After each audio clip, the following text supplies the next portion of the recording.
There's a possibility, no?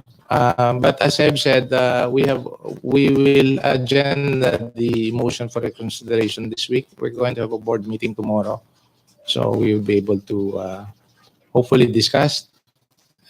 We will be able to discuss certainly and hopefully resolve it within the period. Nabanggit niyo po kanina, you hope to decide on it within 15 days din po. That's 15 days starting when?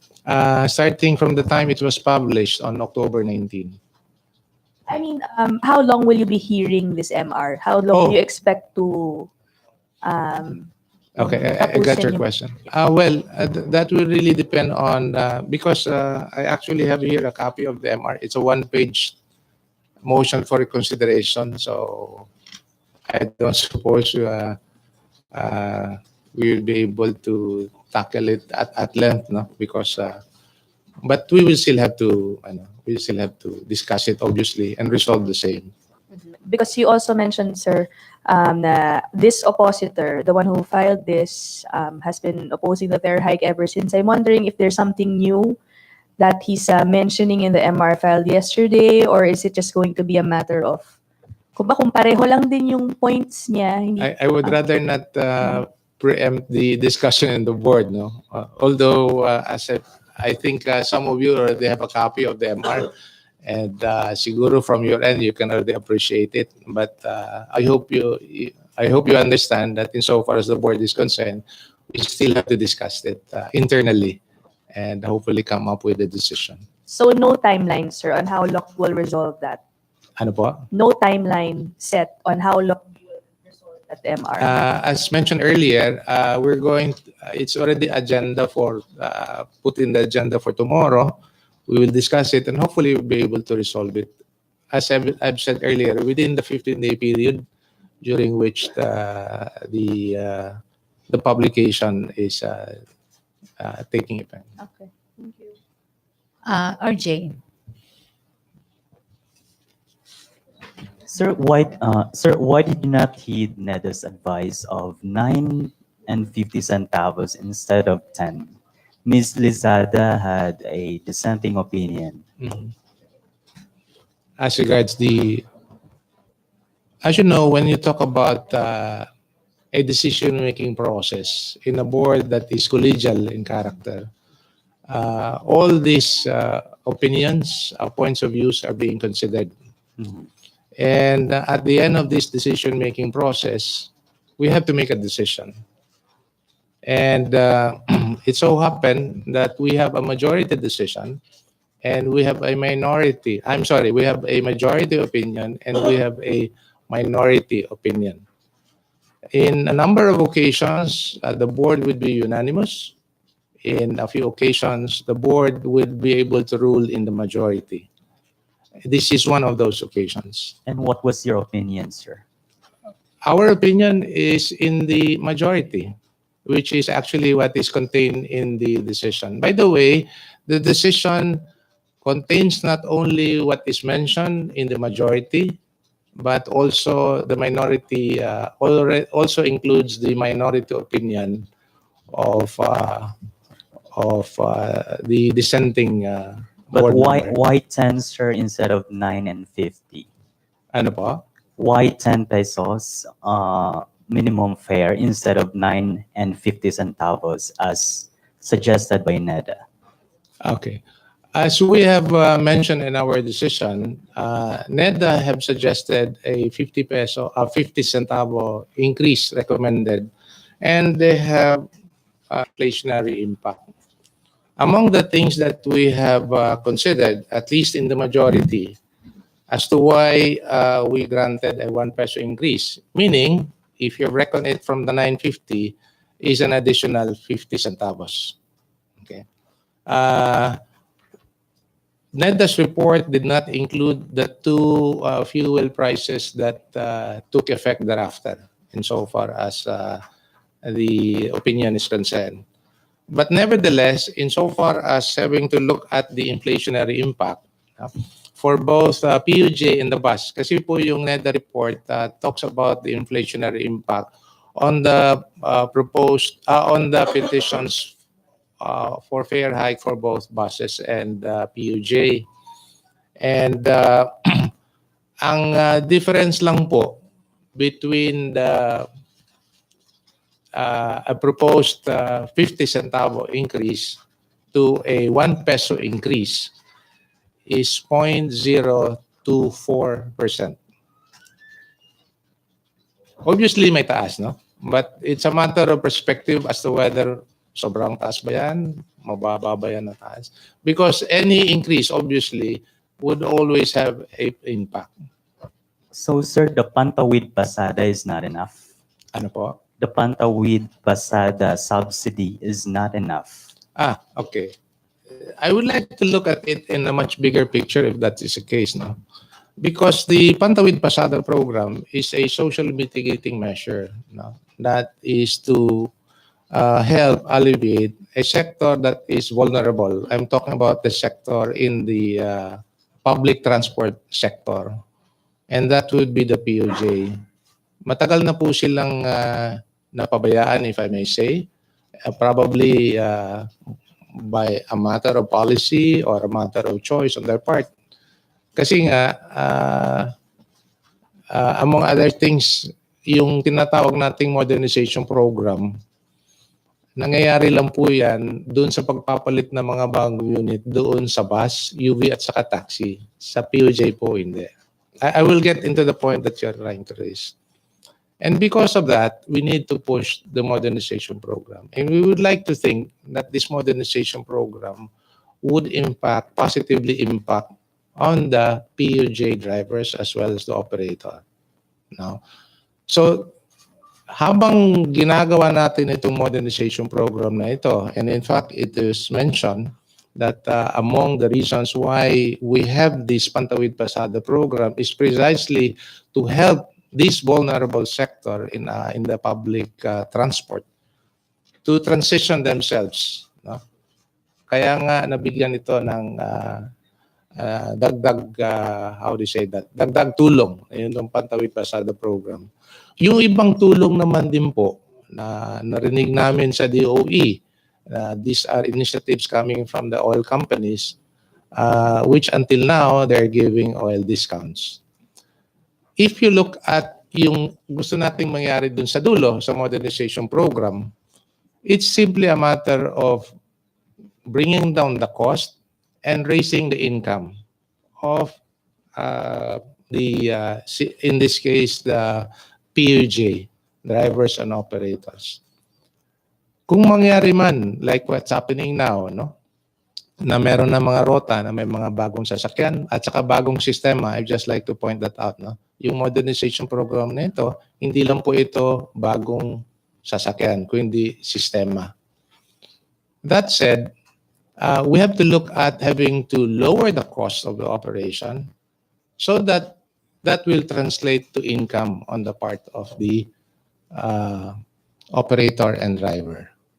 So, yun po, hindi lang po, this is not a, what do you call, a one-shot solution. You look at fare so that you'll be able to raise the income of the driver. But then again, ang masakit doon, matatamaan yung mga mananakay na mas marami pa. No? So it's really a balancing act, a delicate balancing act on the part of LTFRB in having to address this type of issues. But then again, as I've said, it's not something of a one-shot solution. Nasasabihin mo na lang, itataas mo na lang yung fare para may sasagot natin yung hiling ng mga what do you call this? Public utility jeepney drivers and operators. So it's a solution that has to be looked at na mas malakihan. Okay, Joyce Balancio to be followed by Joseph, Danesca, and Rosalie. To Attorney Delgra din po, and also ASEC ng BINO, if masasagot nyo rin. Sir, with the suspension of excise tax coming next year, paano po maapektuhan yung budget for Pantawid Pasada Program? I believe social programs ang maapektuhan ng suspension of excise tax. Yung suspension ng excise increase for 2019 is the 2 peso additional excise on diesel and on gasoline. And that recommendation from the economic managers was made to Malakanyang. Nag-announce na po si spokesperson Panelo na ito po ay tinanggap ng Pangulo, pero inaantay pa po natin yung official document that states that. Ngayon, ang revenue impact po niyan for the year of 2019, kung buong taon po yung suspension, ay around 41 billion. No? So the estimates range from 40 to 41.6 billion. And yung increase naman po sa VAT dahil po sa pagtaas ng presyo, ma-offset po ng konti. So our estimate at this time is 27 billion in terms of revenue impact.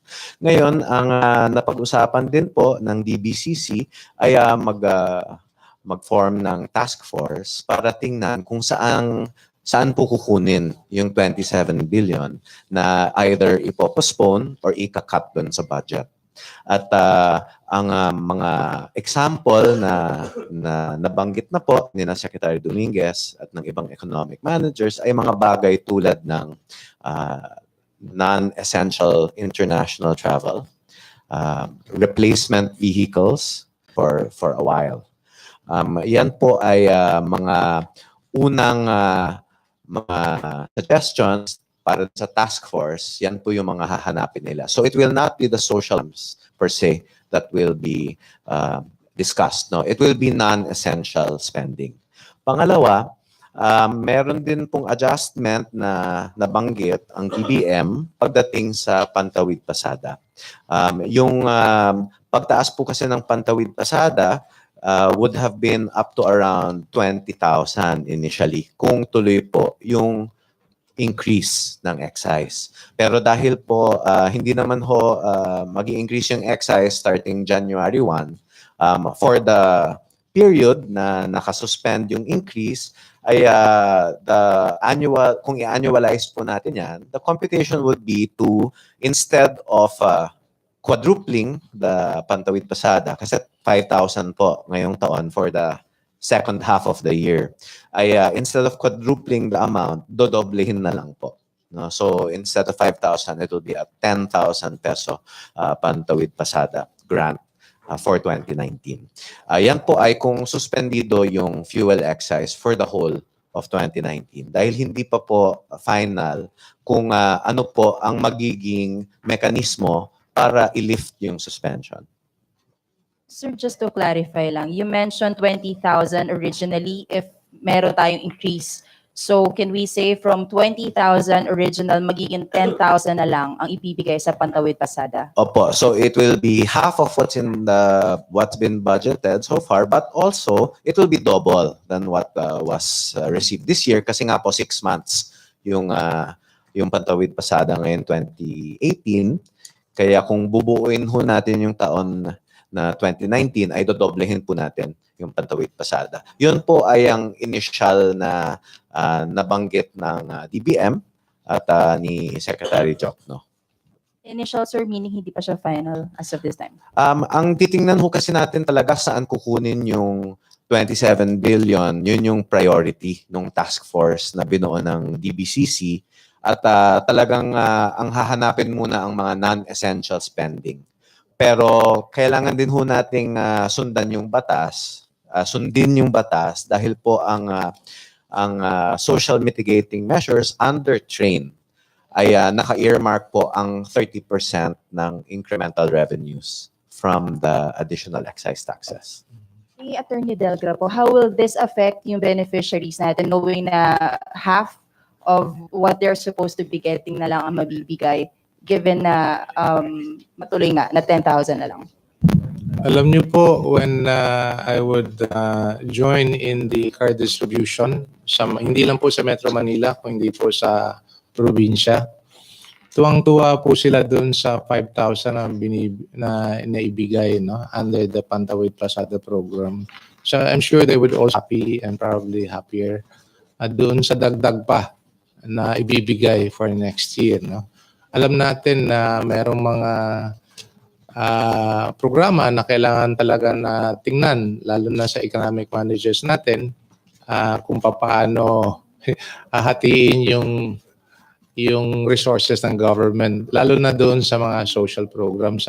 But nevertheless, I'm sure our beneficiaries were just as appreciative, if I may say, of this program that is being currently implemented. Okay, Dagdag ko lang po na yung disenyo ng Pantawid Pasada Program ay para i-offset yung excise. No? It's for the excise. It's not for the increase in our international oil imports. It was not designed for that. Kaya po, dahil excise po yung isususpend, yung pag-adjust ng amount ng Pantawid Pasada ay aligned po dun sa layunin ng programa. okay, Joseph Morong. Okay, Sir Delagra. Sir, konting digress lang tayo yung sa Valenzuela. Any Yes. update po? And any guidance yung nagka-cutting trip? Opo, it's a developing story. I was asked about it early this morning. Ang pagkaalam po namin, kaya nga we sent a team there. I'm still trying to get the feedback right now. Ang pagkaalam namin, merong rota from Monumento to San Antonio, May Kawayan, Bulacan. And it passes through Valenzuela. And there was a group of PUJ drivers who would rather not proceed to Bulacan, hanggang Valenzuela lang sila. If ever that is the case, that would be a case of trip cutting. Bawal po yan. Kasi nga po, pag mayroong rota yan na ilatalaga ng LTFRB, kailangan susundin ng isang franchise holder na nabigyan ng prangkisa to run that route. Precisely because you need to serve yung mananakay along that route. So kung hindi ka aabot doon sa destination mo, you are actually violating the terms and conditions of the franchise. And that can be a cause for the termination of the franchise? That would be the worst that would ever happen. We'll have to call their attention. It could be there could be suspension or ultimately cancellation of the franchise. But I understand for now, humupa na ata. I think they have already. I'm sorry, but the latest of which I have to defer siguro later once I get the full details. But you will be calling on this? Yes, definitely. We're getting once the team would be able to complete what they're supposed to do. Not only to call off yung mga PUJ drivers na hindi tumuloy doon sa Bulacan, na kailangan silang tumuloy, otherwise matitikitan sila ng ating mga personahe sa LTFRB. But also for them to submit a report so that we will be able to, the board would have to take that up and hopefully issue a show cause order if there's basis to issue one. So papatawag niyo, sir, no? Magpapatawag po kami. Okay, thank you, sir. Okay, Lenesca. Rose, microphone please. Lenesca. Good morning, sir. Sir, dito po. Good morning po. Sir, I don't know who is more competent to answer yung sa Pantawid Pasada. You mentioned 40% pa lang yung distributed, 40% of the cards. Where is the bottleneck coming from, sir? Kasi wala pa tayo sa kalahati at this point. Opo. Good question. There are a number of issues that we have seen. If I may say, actually, one concern is on the part of Land Bank. I have been talking with Land Bank even this morning before coming here. And it is not to blame them, but actually, merong mga distribution na sila na ginagawa for the 4-piece. It's also a social mitigating measure for the poor. Kaya nahati yung oras nila at saka yung resources. But nevertheless, insofar as LTFRB is concerned, my directive to the regional directors is precisely to coordinate with the local land bank manager in charge of or to whose branch these cards are actually enrolled in para tuloy-tuloy yung they would be able to set a schedule at saka tuloy-tuloy yung pag-distribute ng cards po. Another is actually the issue on those beneficiaries na wala rito, nasa bansa. It was a point for discussion last week when we had a coordination meeting with DOE as well as Land Bank on how to address this. It appears that this is an issue with the bank, and precisely why we still would like to pursue this so that maibigay na nga talaga. Ang objective talaga nito, ang bottom line nito is maibigay lahat ng cards as soon as we can, no? Within the time frame that we have set ourselves. Okay, thank you. Rosalie? Okay. Kay ASEC Lambino. Sir, yung concern ng NEDA that the fare hike could increase the inflation rate, which is already beyond government estimates na 4.5% lang. Are you worried that the fare hike will indeed hike the inflation or worsen the inflation, or magte-taper off na rin, sir? Well, we're very hopeful about the inflation rate because of the progress being made on rice tarification. That is really the main advocacy and policy initiative that will make the inflation rate fall within the government target by next year. So, nasa advanced stage na po yan ng legislative process, nasa Senado na po, at pag-resume ay sa tapusin na po yung period of amendment at magiging ready na po siya for second reading. And because the President has certified it as urgent, halos sabayan na po yung second and third reading. And then that they can move to BICAM quickly. Yung estimate po ng Bangko Sentral ng Pilipinas in terms of inflation is if we implement it as early as we can this year, we can reduce our inflation rate by up to 0.2. No, that's 0.2 percentage points. And if we account for all of 2019, then we would reduce our inflation rate by around 0.7 percentage points. Ngayon, ang bagong estimate po natin for 2019 is that we are above the target range. We will be above the target range according to the BSP if we do not tarify rice. Pero kung matuloy po ang rice tarification, papasok po tayo, their latest estimate for next year, I believe, is 4.3 for the full year. So we just remove 0.7 from that with rice tarification and we'll be below 4% in 2019. Okay, Rosalie? Kay Chair Delgra po, na-mention niyo po kanina na may possibility ma-delay yung implementation ng fare hike. Pero may possibility ba na talagang wag nang ma-implement kahit ano pa ang maging decision po dun sa petition? I would rather not preempt the board on that one because that would be part of the discussion that we're going to have tomorrow insofar as to which way the board will decide on. Okay, sir. Regarding naman po dun sa timeliness ng pagtataas ng pamasahe, dahil ilang linggo po na nagkaroon po ng pagtaas sa presyo ng langis. Pero bakit po itinaon ng November? Is it because... No, actually there is no reason whatsoever. Nagkataon lang talaga na labas na yung decision at this time. Kasi dumating na rin yung NEDA opinion. So it took us about more or less 2 weeks when we received it sometime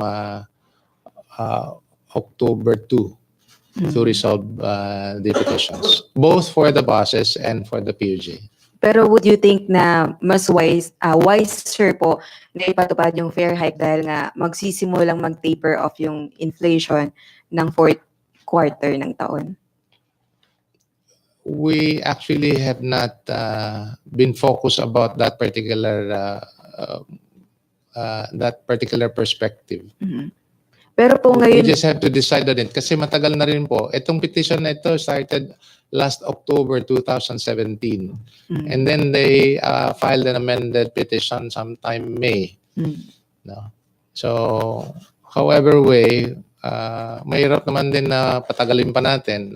Iniisip pa nga nila na talagang mabagal. No? But one way or another, we need to address it.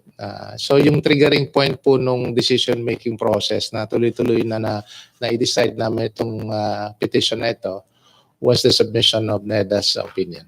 pero sir, ngayon po may mga reports din po na unti-unti na rin bumababa yung presyo ng langis sa pandaigdigang merkado. May possibility ba na wag ding matuloy yung fare hike? Good that you mentioned that. Insofar as, I'd like to put this in perspective. One of the mandates of the LTFRB under Executive Order 202 is the setting of fare. So that said, insofar as setting of fare is concerned, there is a process by which we'll be able to undertake so that we'll be able to address fare adjustments. No? So, pag tingnan mo yung historical data on how the minimum fare have moved vis-a-vis yung galaw ng presyo ng langis. Ganun din po, tumataas, bumababa, tumataas, bumababa. So we are looking at it as from that perspective. No? Hindi naman ibig sabihin na pag ito na for sa matagalan. Hindi naman ganun. We have to look at it from whatever prevailing circumstances there may be that we need to consider to address the issue of fares adjustment.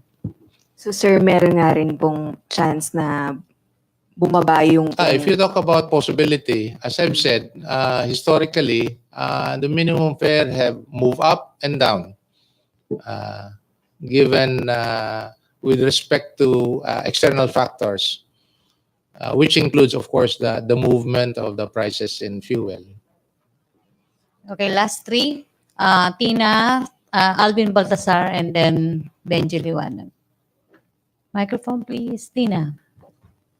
To Asek Lambino po.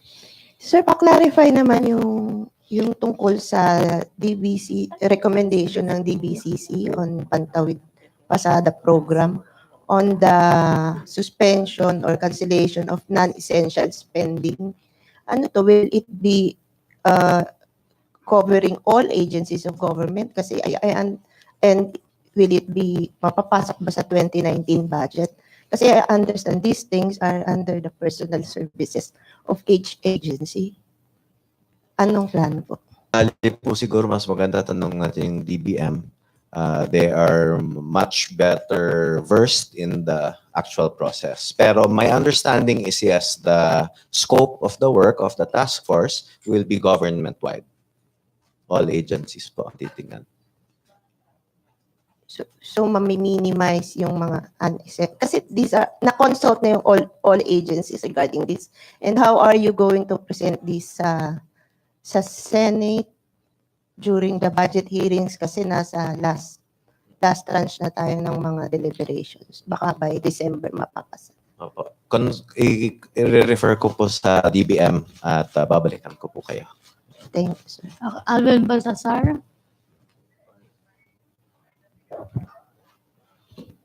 Chairman Delgra, magandang Yes. umaga po. Good morning. Chairman, kasi nalalapit yung undas. Next week mag-uuwi na yung mga Sir, any steps or warning para doon sa mga baka may magsamantala, magtaas ang pamasahe, Opo. na wala namang approval ng LTFRB. Opo. Anong warning natin sa kanila, sir? Okay, good that you asked that question. First, on the statistics na lang muna. Alam natin na pag mga ganitong klaseng mga panahon, there are a lot of ating mga kababayan na nagbabiyahe. So, as of now, we have accepted applications for special permits, no, for buses. Sa central office po is 436 applications, meaning franchise po ito, covering 1,072 units. But all across the country, we have, when I say all across the country po, kasi dun sa mga regions, they can also issue special permits in the routes within the region. And we have counted something like 805, covering region 4, 6, 7, 10, and 11. So sa pangkalatan po, aabot na mga 1,877. So as the bus operators would have that leeway, no, to address yung unusual increase ng mga pasahero na nagbibiyahe. Nakikita rin po natin dito sa datos na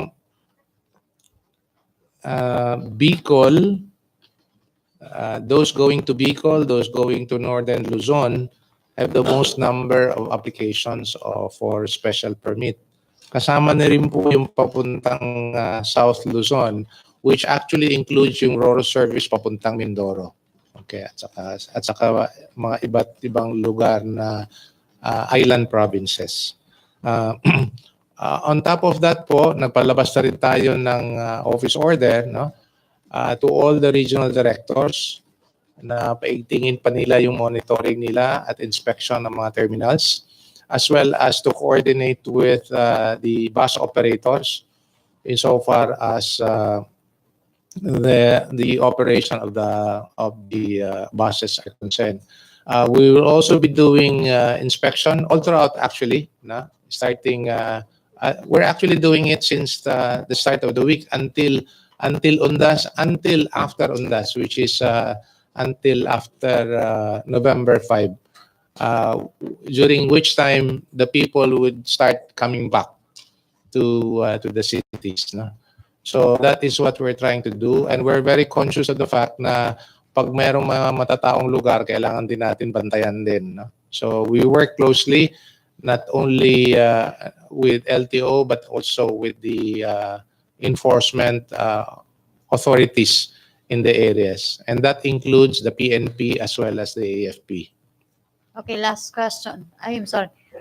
Benji, last question na tayo. Sir, for Chairman Delgra, on the regulation, okay, regulatory body, yung LTFRB, but nakatanggap kami ng ilang reports that naniningil ng additional fare yung ilang UB Express. Yes. For example, number 1 is Quiapo to Mega Mall. They are asking for an additional fare of 5 pesos. Why daw po? Because of the terminal. Tapos may sinasabi pa silang mataas yung gasolina and everything.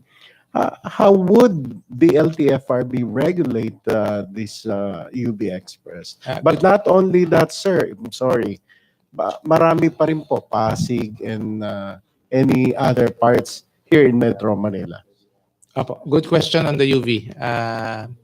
Because we have heard that report already, and that we are now preparing for an inspection insofar as the UV Express is concerned. And likely we're going to operate on certain areas where there are reported overcharging of fare sa UV Express. Hindi lang po dun sa Quiapo narinig namin, yung pong galing sa Cavite, papuntang Makati, yung galing Marikina, papuntang Cubao, yung galing pong Fairview. So we have received these reports. So we will have to, we appeal for now, we appeal for the UV Express operators to stop the overcharging because we will have to enforce the rule on overcharging. No? But nevertheless, we will already conduct. We are actually preparing to conduct enforcement activities as regards this. No? So abangan nyo na lang po, may mangyayari po. Sir, the hotline, so that the people could call LTFRB. Yes, you can call the hotline. You can actually call LTFRB hotline 1342, or that you can also contact LTFRB through the FB page as well as the Twitter for any report. We will take those reports and consolidate them para isahan yung gagawin nating enforcement activities po. Thank you very much. Salamat din po sa tanong. Okay, maraming salamat, Chairman Delgra. Salamat, Assistant Secretary Tony Lambino. Thank you, Malakanyang Press Corps. Back to my studio sa Radyo Pilipinas and People's Television Network.